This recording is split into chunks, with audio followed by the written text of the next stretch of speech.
Hi, Lucy here. So what I want to talk to you guys about is chlorine and the shortage that we're experiencing. There was a fire back in August of 2020 and a factory chlorine manufacturer, and that produced probably I think 40% of the chlorine that we have.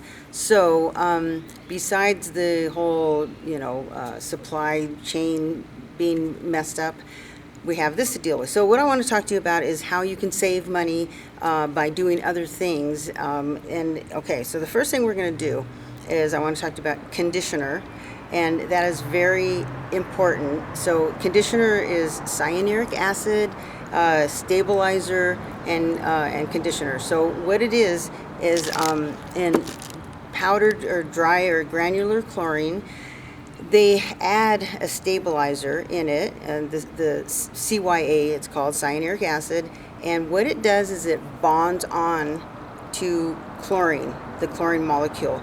So instead of the sun just burning it off like it would on liquid chlorine, because liquid chlorine doesn't have any stabilizer in it, so that burns off.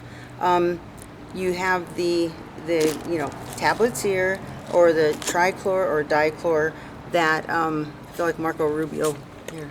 Yeah. That is that you have to have a certain amount in your pool.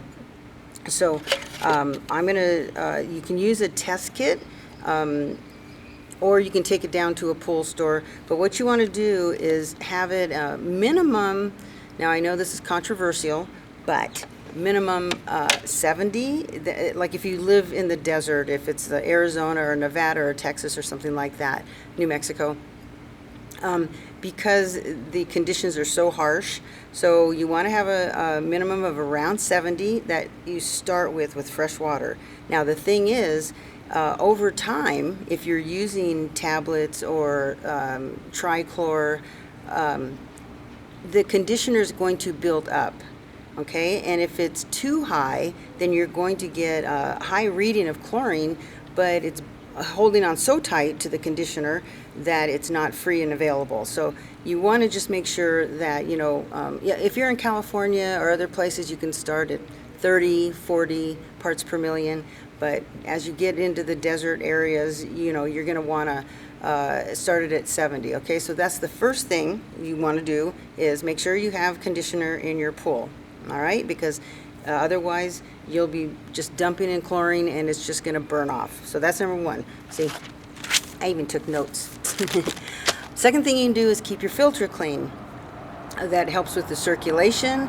It just helps, pick up the particulates. That's really important. Third is keep your pH balanced. So you want to have your pH be between 7.2 to 7.4. If it's a plaster pool. If you have a painted or fiberglass pool or vinyl, it's got to be a little higher. It's got to be like 7.6. But having a lower pH really helps utilize the chlorine to work. Oh, this is a good one. Phosphates. So you want to make sure, and I used to not believe this because, because they were like trying to sell, phosphate remover. Well, it's true. It really does make a difference. So you can get a phosphate test, and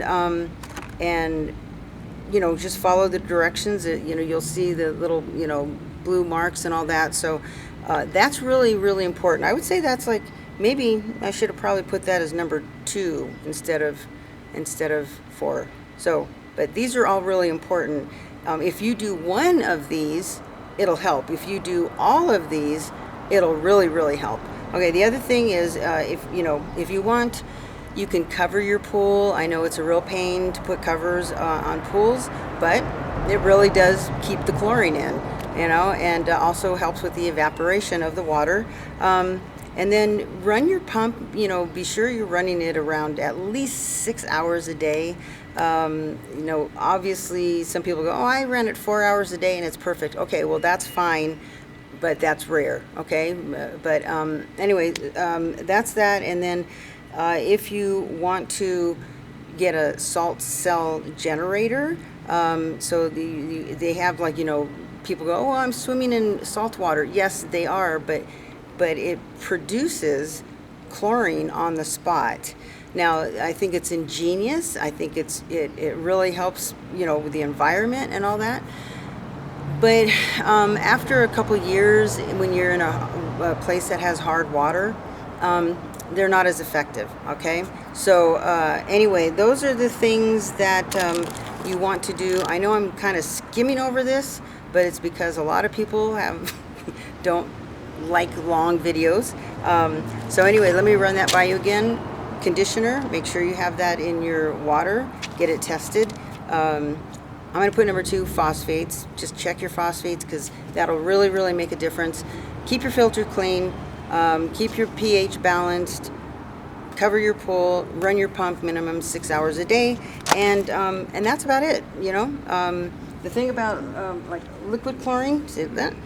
It's only 12% chlorine, and it may work in the immediate, but it's going to burn off. Like if I leave this jug sitting out in the sun, in a couple days there'll be like no chlorine in there. So I think that's it. I just wanted to run that by you really fast because I know a lot of people are freaking out because they can't find chlorine, and it's so expensive. It went from like $85 for 50 pounds to now it's like almost $200. It's ridiculous. So anyway, that's it, and hang in there. And if you do any one of these, it'll help. If you do all 4 of these, or I know 7, but if you do, the top 4, it'll really help a lot. Okay.